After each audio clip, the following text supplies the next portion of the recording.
आज हम पढ़ेंगे MPS 3 यूनिट 5 असमानता, जाति और वर्ग। हम ऐसे किसी भी समाज की कल्पना नहीं कर सकते जिसमें सामाजिक असमानताएं ना हो। वर्तमान समय में प्रत्येक लोकतांत्रिक देशों में समानता के सिद्धांतों को एक आधार स्तंभ माना जाता है। क्या माना जाता है? एक आधार स्तंभ। कहाँ माना जाता है? लोकतांत्रिक देशों में। समानता के बिना व्यक्तित्व का उचित ढंग से विकास नहीं हो सकता, यानी कि व्यक्ति के व्यक्तित्व का उचित ढंग से विकास नहीं हो सकता। किसके बिना? समानता के बिना। फ्रांस क्या कहता है इसके बारे में? सर्वप्रथम फ्रांस की राष्ट्रीय सभा ने 1789 में मनुष्य के अधिकारों के घोषणा पत्र जारी कर समानता के अधिकार को क्रियात्मक रूप से स्वीकार किया और बताया कि मनुष्य स्वतंत्र है और समान पैदा होते हैं। उन्होंने क्या कहा? कि मनुष्य स्वतंत्र है और समान पैदा होते हैं और वे अपने अधिकारों के विषय में भी समान और स्वतंत्र रहते हैं। अब नेक्स्ट पढ़ते हैं संयुक्त राष्ट्र अमेरिका।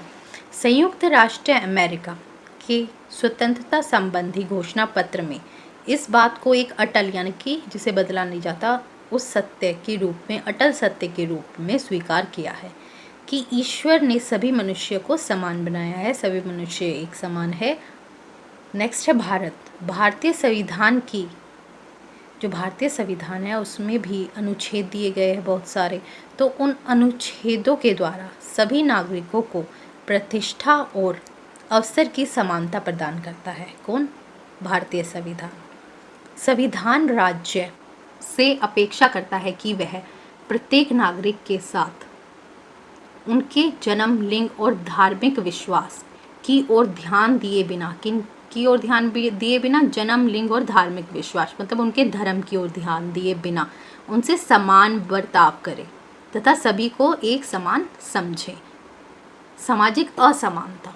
सामाजिक समता। सामाजिक समता की परंपरावादी धारणा असमानता को एक प्राकृतिक तथ्य मानती है।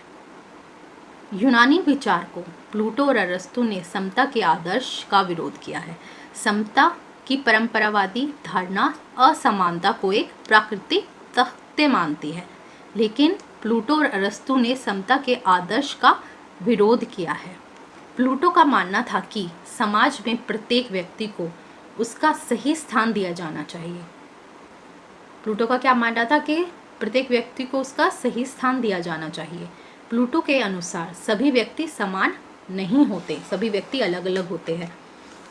अरस्तु ने माना, मतलब अरस्तु का मानना था कि प्रकृति से सभी मनुष्य समान नहीं होते। कुछ व्यक्ति शासन करने के लिए और कुछ शासित होने के लिए पैदा होते हैं। असमानता प्राकृतिक और वांछनीय दोनों है। उच्च व निम्न का अंतर इस प्रकार प्रकृति जन्य है, मतलब प्रकृति ने ही उच्च और निम्न बनाया है, उनमें अंतर किया है। मनुष्य में असमानता की है, कोई अमीर है तो कोई गरीब है, ये प्राकृतिक रूप से ही असामान्य है, इसमें असमानता है प्राकृतिक रूप से। प्लूटो ने कहा था कि सभी व्यक्ति समान नहीं होते और अरस्तु ने कहा था कि सभी मनुष्य समान नहीं होते, कुछ शासन करने के लिए और कुछ शासित होने के लिए पैदा होते हैं। असमानता प्राकृतिक और वांछनीय है। उच्च व निम्न का अंतर इस प्रकार प्राकृतिक जन्य है, मतलब जो प्रकृति ने पैदा किया है। भेदभाव जो समानता असमानता, असमानता जो प्रकृति ने पैदा की है, वह क्या है? उच्च व निम्न का अंतर इस प्रकार प्रकृति जन्य है।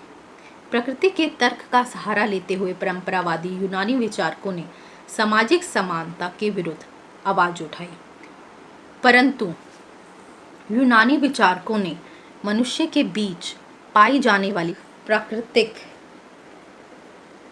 असमानताओं और सामाजिक असमानताओं को अलग अलग रूप से नहीं देखा। यही यूनानी विचारकों के परंपरावादी दृष्टिकोण की सबसे बड़ी कमजोरी थी। 18वीं शताब्दी से पूर्व यह चिंतन धारा सामाजिक विचारों पर हावी रही, जिसने सामाजिक असमानता को सही ठहराया। सामाजिक विषमताओं यानी कि असमानता के दृष्टिकोण को महान विचारक जीन जैक रूसो ने चुनौती दी थी। उन्हें हम रूसो भी कहते हैं। जीन जैक रूसो ने चुनौती दी थी किसे? सामाजिक असमानताओं को। रूसो ने कदाचित पहली बार मानव समाज में पाई जाने वाली प्राकृतिक असमानता और सामाजिक असमानताओं के बीच स्पष्ट रूप से अंतर किया।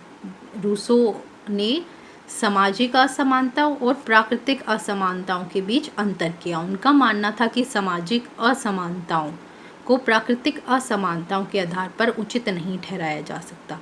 उन्होंने कहा कि सामाजिक असमानताएं अलग है और प्राकृतिक असमानताएं अलग है, इन्हें जोड़ा नहीं जा सकता, यह अलग अलग होती है। प्राकृतिक जो पहले से कुदरती रूप से बनी होती है, और सामाजिक असमानताएं जो हमारा समाज उत्पन्न करता है, बनाता है। असमानताएं पैदा जो करता है हमारा समाज, वह क्या होती है? सामाजिक असमानताएं। रूसो ने कहा कि सामाजिक असमानताएं एक सामाजिक तथ्य है। श्रम विभाजन तथा निजी संपत्ति की धारणा ने सामाजिक असमानताओं को जन्म दिया। किसी के पास ज़्यादा संपत्ति है, किसी के पास कम संपत्ति है। श्रम विभाजन, कोई मैनेजर है तो कोई क्लर्क है। तो इन असमानताओं ने सामाजिक असमानताओं को जन्म दिया। मतलब पोस्ट का बंटवारा उनकी क्वालिफिकेशन के हिसाब से होता है।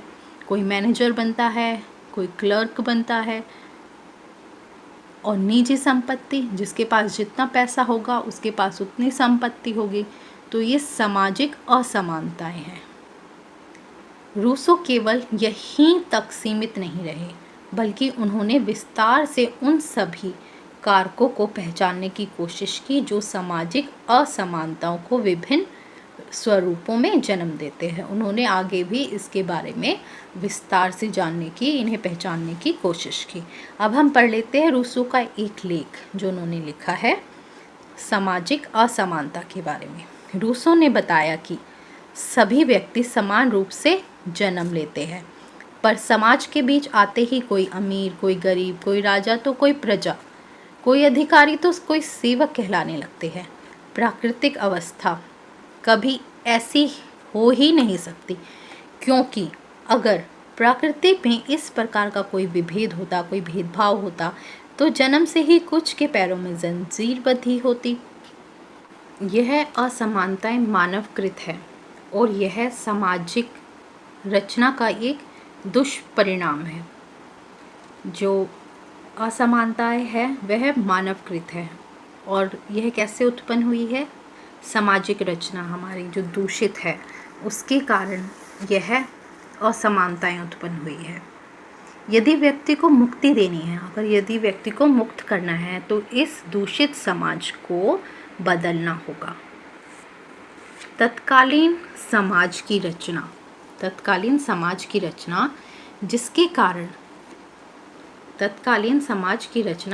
कारण व्यक्ति को चारों ओर से एक प्रकार से बांधा गया है, मतलब उसे बांध डाला गया है, जिससे वह अपने वास्तविक सुख और शांति की उपलब्धि कर ही नहीं सकता था।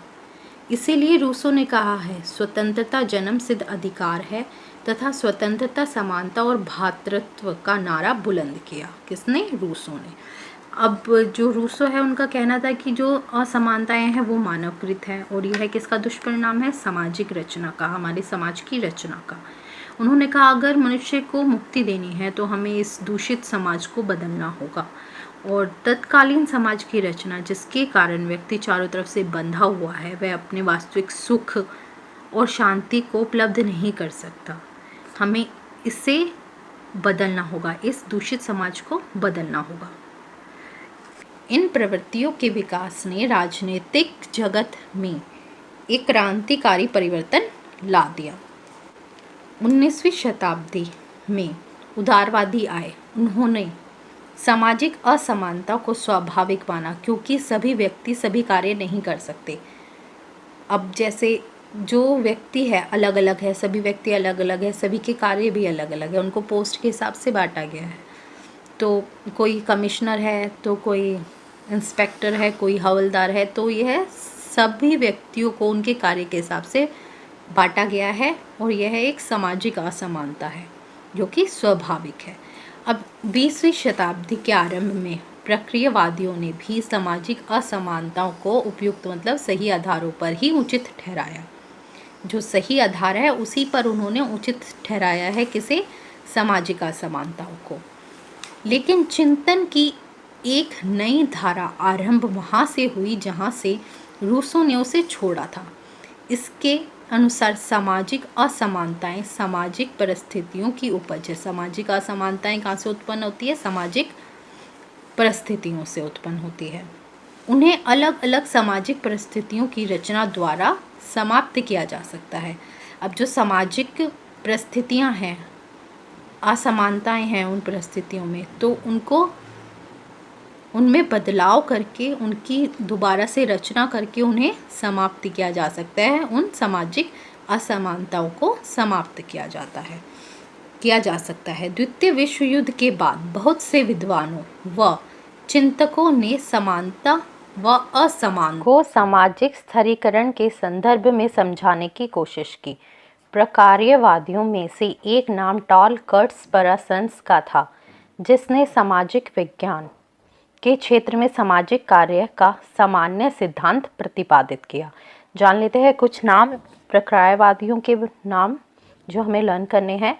टॉल कर्ट्ज़बरसन्स, डेविड किंसले, विल्बर्ट मूर, एम ट्यूमेंस, ये हमें लर्न करने हैं 4 नाम।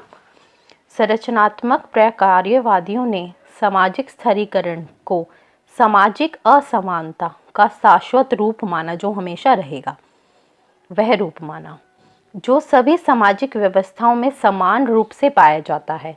इस दृष्टिकोण के अनुसार प्रत्येक समाज में श्रेणियों की सोपान व्यवस्था तत्कालीन मूल व्यवस्था के अनुरूप होती है। मतलब रैंकिंग सिस्टम, रैंकिंग प्रणाली कह सकते हैं।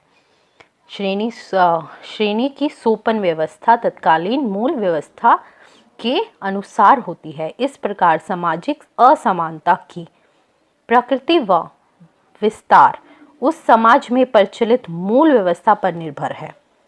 इसी प्रकार रूढ़िवादी परंपराएं, रीति रिवाज समाज में विभिन्न समूहों की व्यावसायिक मतलब उनका क्या प्रोफेशन है, वो क्या काम करते हैं, उसकी श्रेष्ठता, वह कितना अच्छी पोस्ट पे है, उसकी स्थिति कि वह उसकी स्थिति क्या है, उस इंसान की स्थिति क्या है, उसका प्रोफेशन क्या है, रीति रिवाज परंपराएं, ये सभी जो है उसकी स्थिति को निर्धारित करते हैं। सामाजिक असमानता को 3 श्रेणी में बांटा गया: समतावादी, ओहदेदार और वर्ग समाज।